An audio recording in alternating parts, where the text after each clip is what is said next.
ഒരു IT കമ്പനിയായി തുടങ്ങി ഇപ്പോൾ ഇലക്ട്രിക് ഇരുചക്ര വാഹന രംഗത്ത് ഇന്ത്യ കണ്ട ഏറ്റവും വലിയ ചരിത്ര വിജയവുമായി മുന്നേറിക്കൊണ്ടിരിക്കുന്ന ഒലയുടെ ഏറ്റവും പുതിയ മൂന്നാം തലമുറ X1 Xന്റെ വിശേഷങ്ങളാണ് നമ്മൾ ഇന്ന് ഈ എപ്പിസോഡിൽ പങ്കുവെക്കാൻ പോകുന്നത്.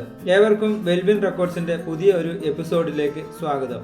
കസ്റ്റമേഴ്സിന്റെ ഫീഡ്ബാക്ക് അനുസരിച്ച് ഓല വാഹനങ്ങളിൽ വരുത്തുന്ന അപ്ഡേഷനുകൾ എടുത്തു പറയേണ്ട ഒരു കാര്യം തന്നെയാണ്. കൂടാതെ ഇപ്പോൾ 4000-ലധികം ടച്ച് പോയിന്റ്സ് കൂടി ഓലയ്ക്ക് ഉണ്ടെന്നുള്ളതാണ്. പഴയ ഹബ് മോട്ടറിന് പകരം ഇപ്പോൾ മിഡ് ഡ്രൈവ് മോട്ടോർ ആണ് വാഹനത്തിന് ലഭിക്കുന്നത്.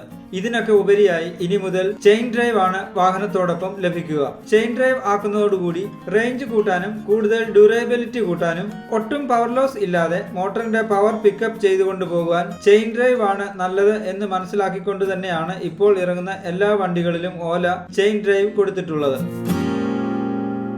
ഇത് നമ്മുടെ S1 X എന്ന് പറഞ്ഞ വണ്ടിയാണ്. ഇതിപ്പോ ജനറേഷൻ 3 വന്നേക്കുന്ന S1 X വെഹിക്കിൾ ആണ്. ഈ വണ്ടി വന്നത് 3 കിലോവാട്ടിന്റെ വണ്ടിയാണ്. നമുക്ക് 2 കിലോവാട്ട് ഉണ്ട്, 3 കിലോവാട്ട് ഉണ്ട്, 4 കിലോവാട്ട് ഉണ്ട്. നിലവിൽ ഇതിൽ അപ്ഡേഷൻ വന്നേക്കുന്ന വെച്ചാൽ നോർമൽ ഹബ് മോട്ടർ ആയിരുന്ന വണ്ടി Gen 3ലേക്ക് വന്നപ്പോൾ നമുക്ക് ചെയിൻ ഡ്രൈവ് ആക്കിയിട്ടുണ്ട്. പിന്നെ ഇതിന്റെ കുറച്ച് ഫീച്ചേഴ്സും വ്യത്യാസം വന്നിട്ടുണ്ട്. പിന്നെ ഇതിന്റെ ബാറ്ററി ചേഞ്ച് ആയിട്ടുണ്ട്. നമുക്ക് നോർമൽ ഇപ്പൊ ഇതിൽ ഏറ്റവും വലിയ അപ്ഡേഷൻ വന്നിട്ടുള്ള 4 കിലോവാട്ടിന്റെ വണ്ടി 242 ഓടുന്നുണ്ട്. IDC റേഞ്ച് ആണ് പറയുന്നത്. നമ്മൾ മര്യാദയ്ക്ക് ഓടിക്കുകയാണെന്നുണ്ടെങ്കിൽ നമുക്കൊരു 150, 160, 170 ഓടിക്കുന്ന കസ്റ്റമേഴ്സ് ഉണ്ട് ഇവിടെ. പിന്നെ ഉള്ളത് ഇത് 3 കിലോവാട്ട് ആണ്. ഇത് 176 പറയുന്നത്. നമുക്കിവിടെ IDC റേഞ്ച് 176 കിട്ടുന്നുണ്ട്. അതിൽ ഇവിടെ കിട്ടുന്നത് ഒരു 100, 130, 120 അങ്ങനെ ആ റേഞ്ചിൽ ഓടിക്കാൻ പറ്റുന്നുണ്ട്. പിന്നെ 2 കിലോവാട്ടിന്റെ വണ്ടിയാണ്. 2 കിലോവാട്ടിന്റെ വണ്ടി വരുമ്പോൾ നമുക്ക് 108 കിലോമീറ്റർ ആണ് കമ്പനി ക്ലെയിം ചെയ്യുന്നത്, IDC തന്നെ. ഇപ്പൊ നമുക്ക് റണ്ണിങ് പോകുന്നത് വെച്ചിട്ടുണ്ടെങ്കിൽ ഒരു 60, 70 അതിന്റെ താഴത്തേക്കാണ് നമുക്ക് കറക്റ്റ് ഓടിക്കാൻ പറ്റുന്ന റേഞ്ച്. 4 കിലോവാട്ടിന്റെ 242 IDC പറയുന്നുണ്ട്. നമുക്കിവിടെ 180 വരെ ഓടിക്കുന്ന കസ്റ്റമേഴ്സ് ഉണ്ട്. അത് നമ്മൾ ഓരോരുത്തരുടെയും ഡ്രൈവിന്റെ അനുസരിച്ച് വ്യത്യാസങ്ങൾ ഇങ്ങനെ വന്നുകൊണ്ടിരിക്കും. Gen 3 വെഹിക്കിളിന്റെ ചാർജിങ് ടൈം എന്ന് പറയുന്നുണ്ടെങ്കിൽ 4 കിലോവാട്ട് ആണെങ്കിൽ 4 മണിക്കൂർ 50 മിനിറ്റ്, 3 കിലോവാട്ട് വരുമ്പോൾ 7 മണിക്കൂർ ഉണ്ട്, 2 കിലോവാട്ട് വരുമ്പോൾ 4 മണിക്കൂർ തന്നെ. ഇതിന്റെ പ്രത്യേകത എന്താ വെച്ചിട്ടുണ്ടെങ്കിൽ 4 കിലോവാട്ടിന് നമുക്ക് ചാർജർ വന്നതെന്ന് വെച്ചിട്ടുണ്ടെങ്കിൽ 12 ആംപിയറാണ്. ഇപ്പോൾ 3 കിലോവാട്ടിന് വരുമ്പോൾ 6 ആംപിയറിൻ്റെ തന്നെ. അതേപോലെ 2 കിലോവാട്ടിനും 6 ആംപിയറാണ്. പക്ഷേ 2 കിലോവാട്ട് ആയതുകൊണ്ട് ചാർജ് കയറാൻ കുറച്ചുകൂടെ ഫാസ്റ്റ് ആയിരിക്കും. ചാർജ് ചെയ്യുന്ന യൂണിറ്റ് ഇവിടെയാണ് തന്നെ. ഇതിൽ ജസ്റ്റ് ഒന്ന് പ്രസ് ചെയ്താൽ മതി, ജസ്റ്റ് ഓപ്പൺ ആയി വരും. ഇവിടെ ചാർജർ പ്ലഗ് ഇൻ ചെയ്താൽ മതി. ഇതാണ് നമ്മുടെ ചാർജിങ് യൂണിറ്റ് വന്നത്. ഇതിപ്പോൾ പുതിയ ചാർജറാണ്, അപ്ഡേറ്റഡ് ആയിട്ടുള്ള ചാർജറാണ്. മറ്റേ ചാർജറിന് കുറച്ച് വലിപ്പം കൂടുതലായിരുന്നു. ഈ ഒരു പോർഷൻ വലുതായിരുന്നു. അപ്പോൾ അത് കുത്താനൊക്കെ വലിയ പാടായതുകൊണ്ട് ഇപ്പോൾ പുതിയൊരു അപ്ഡേഷൻ വന്നേക്കുന്നതാണ് ഈ ചാർജർ. ഇതാണ് ഇപ്പോൾ ഈ ചാർജറിൻ്റെ ഡെമോ വന്നിട്ട് സോലയുടെ ബ്രാൻഡിങ്ങിൽ വന്ന ചാർജർ. നല്ല നീളമേറിയതും വീതിയുള്ളതുമായ പ്ലാറ്റ്ഫോം ആയതുകൊണ്ട് തന്നെ അനായാസം ഗ്യാസ് സിലിണ്ടറും ഒക്കെ കൊണ്ടുപോകാൻ സാധിക്കും എന്നുള്ളതാണ് മറ്റൊരു പ്രത്യേകത. Gen 3 വെഹിക്കിൾസിന്റെ സർവീസിന്റെ ഇത് പറഞ്ഞു കഴിഞ്ഞാൽ 5000 കിലോമീറ്ററിൽ ആണ് നമുക്ക് സർവീസ് വരുന്നത്. പിന്നെ ചെയിൻ ആയതുകൊണ്ട് ഓരോ 1500 കിലോമീറ്ററിൽ നമ്മൾ ചെയിൻ ലൂബ് ചെയ്തുകൊണ്ടിരിക്കണം. ഇപ്പോൾ നമ്മുടെ Gen 2 വണ്ടിയിൽ നിന്ന് Gen 3 വണ്ടിയിലേക്ക് വന്നപ്പോൾ ഉള്ളൊരു പുതിയ ഫീച്ചറാണ് ബ്രേക്ക് വേവയർ എന്ന് പറഞ്ഞത്. അതിന് നമ്മളിപ്പോൾ ഉള്ള Gen 2 ഉണ്ടായിരുന്ന റേഞ്ചിനേക്കാളും Gen 3യിലേക്ക് വന്നപ്പോൾ കുറച്ചുകൂടെ റേഞ്ച് കൂട്ടാൻ വേണ്ടി കമ്പനി പുതിയൊരു ടെക്നോളജി ഇറക്കിയതാണ്.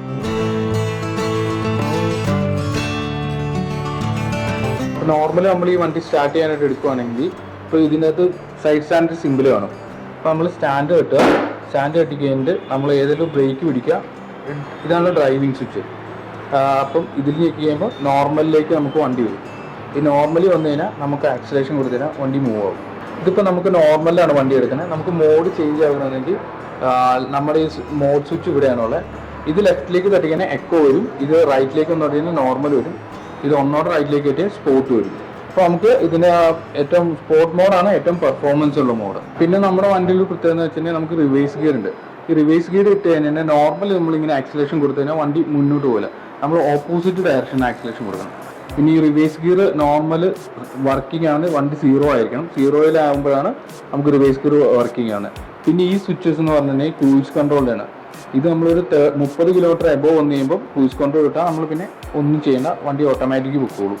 അതിൻ്റെ ഇടയ്ക്ക് ബ്രേക്കോ ആക്സിലേഷനോ എന്തെങ്കിലും നമ്മൾ ടച്ച് ചെയ്ത് കഴിഞ്ഞിട്ടുണ്ടെങ്കിൽ ഓട്ടോമാറ്റിക് ക്രൂസ് കൺട്രോൾ ഓഫ് ആവും.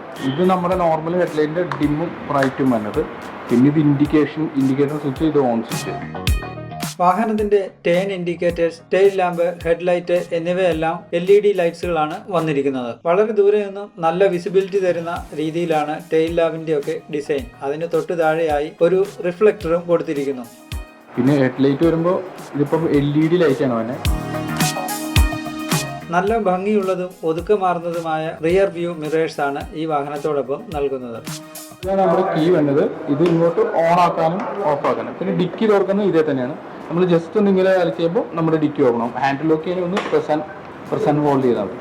ഇപ്പോൾ നോർമലി കിട്ടിയിട്ട് ഡിക്കി തുറക്കുമ്പോൾ ഓപ്പൺ ആയിട്ടുണ്ട്. അപ്പോൾ നമുക്ക് ബൂട്ട് സ്പേസ് ഇത്രയും ഉണ്ട്. 34 ലിറ്ററിന്റെ ബൂട്ട് സ്പേസ് ആണ് ഈ വാഹനത്തിന് ലഭിക്കുന്നത്. ഈ സെഗ്മെന്റിലുള്ള മറ്റു വാഹനങ്ങളെ അപേക്ഷിച്ച് നോക്കുമ്പോൾ ഇത് വളരെ കൂടുതലാണ്. കൂടാതെ വാഹനത്തോടൊപ്പം ഒരു ഫസ്റ്റ് എയ്ഡ് കിറ്റും ഒരു ചെറിയ ടൂൾ കിറ്റും നൽകിയിരിക്കുന്നു. ബൂട്ടിനുള്ളിലാണ് എത്ര കിലോ വാട്ട്സ് ആണ് ഈ വാഹനം എന്നുള്ളത് രേഖപ്പെടുത്തിയിരിക്കുന്നത്. അതോടൊപ്പം ഫ്രണ്ട് ആൻഡ് ബാക്ക് പാസഞ്ചേഴ്സിന്റെ വെയിറ്റ് ഡിസ്ട്രിബ്യൂഷനും ഇതിൽ രേഖപ്പെടുത്തിയിരിക്കുന്നു. ബൂട്ട് സ്പേസിന് പുറമെ മൊബൈൽ ഫോണും ഒക്കെ സൂക്ഷിക്കാൻ പറ്റുന്ന രീതിയിലുള്ള 2 ചെറിയ സ്റ്റോറേജ് സ്പേസ് കൂടി കൊടുത്തിട്ടുണ്ട്. ഈ 2 സ്റ്റോറേജ് സ്പേസിന്റെ നടുവിലായി 3 കിലോ ഭാരം താങ്ങാവുന്ന ഒരു ഹുക്ക് കൂടി കൊടുത്തിട്ടുണ്ട്. വാഹനത്തിന്റെ ഇരുചക്രങ്ങളും 12 ഇഞ്ചിന്റെ റിമ്മിലാണ് വന്നിരിക്കുന്നത്. അതിൽ 90/90 എന്ന സൈസിലുള്ള ട്യൂബ്ലെസ് ടയറുകളാണ് ഈ വാഹനത്തോടൊപ്പം നൽകിയിരിക്കുന്നത്. ബേസ് വേരിയന്റ് ആയ ഈ വാഹനത്തിന്റെ ബ്രേക്സുകളെല്ലാം ഡ്രം ബ്രേക്സ് ആണ് വരുന്നത്. ഇതിന്റെ ടോപ്പ് മോഡലുകളിൽ ഡിസ്ക് ബ്രേക്കും ലഭ്യമാണ്. ഏറ്റവും മികച്ച ഒരു സസ്പെൻഷൻ സപ്പോർട്ടാണ് ഈ വാഹനത്തിൽ നിന്നും ലഭിക്കുന്നത്. സസ്പെൻഷൻ മികവുകൊണ്ട് തന്നെ ഈ സെഗ്മെന്റിലെ ഏറ്റവും നല്ല യാത്രാസുഖം നൽകുന്ന ഒരു വാഹനം കൂടിയാണ് ഇത്. ഇതിന്റെ ഫ്രണ്ട് സസ്പെൻഷൻ വരുന്നത് ടെലിസ്കോപ്പിക് ഹൈഡ്രോളിക് സസ്പെൻഷൻ ആണ്. ബാക്ക് സൈഡിൽ സ്പ്രിംഗ് ലോഡഡ് സസ്പെൻഷനുമാണ് വന്നിരിക്കുന്നത്. പിൻസീറ്റ് യാത്രക്കാർക്ക് ഉപയോഗിക്കാനുള്ള ഫുട് റെസ്റ്റ് വളരെ മനോഹരമായിട്ടാണ് ഡിസൈൻ ചെയ്തിരിക്കുന്നത്. അത് മടക്കി വെക്കാവുന്ന രീതിയിൽ വളരെ ഒതുക്കമാർന്ന ഒരു രീതിയിലുള്ള ഡിസൈനാണ് കൊടുത്തിരിക്കുന്നത്. ജെൻ 3 വന്നപ്പോഴത്തേക്കും സീറ്റിന് നല്ല കംഫോർട്ട് ഉണ്ട്. ബാക്കിലിരിക്കുന്ന ആണെങ്കിലും ഫ്രണ്ടിലെ ഡ്രൈവർക്കാണെങ്കിലും നല്ല കംഫോർട്ടും കാര്യങ്ങളും എല്ലാം കൂടിയിട്ടുണ്ട്. അന്റാർട്ടിക്കയിലും ഒക്കെ കണ്ടുവരുന്ന സീ ലയണിന്റെ മുൻകാലുകളെ ഓർമ്മപ്പെടുത്തുന്ന രീതിയിലുള്ള ഒരു കേർവ്ഡ് ആയിട്ടുള്ള ഒരു ഡിസൈനാണ് സൈഡ് സ്റ്റാൻഡിന് വന്നിരിക്കുന്നത്. ഇത് കാണാനും ഉപയോഗിക്കാനും ഒക്കെ വളരെ ഈസിയാണ്. ഇപ്പൊ നമുക്ക് ഈ വണ്ടിക്ക് വേണ്ട ഡൗൺ പേയ്മെന്റ് എന്ന് പറഞ്ഞാൽ ഒരു 15,000 രൂപ കൊടുത്തു കഴിഞ്ഞാൽ നമുക്ക് ഈ വണ്ടി ഇറക്കാൻ പറ്റും. ഇതിന്റെ കസ്റ്റമർ സിവിലിന്റെ അടിസ്ഥാനത്തിൽ നമ്മളിപ്പോ ഉള്ളത് ഫിനാൻസ് എന്ന് പറഞ്ഞിട്ടുണ്ടെങ്കിൽ ആക്സിസ് ബാങ്ക് ഉണ്ട്, HDFC ഉണ്ട്, IDFC ഉണ്ട്, പിന്നെ ഗ്രീപ്സ് ഉണ്ട്, ശ്രീറാം ഉണ്ട്, ബജാജ് ഉണ്ട്. ഇത്രയും ഫിനാൻസുകളാണ് നമ്മൾ ചെയ്തുകൊണ്ടിരിക്കുന്നത്. പിന്നെ കസ്റ്റമറിന് വേണമെങ്കിൽ ഔട്ട്സൈഡ് ഫിനാൻസ് ചെയ്യാം.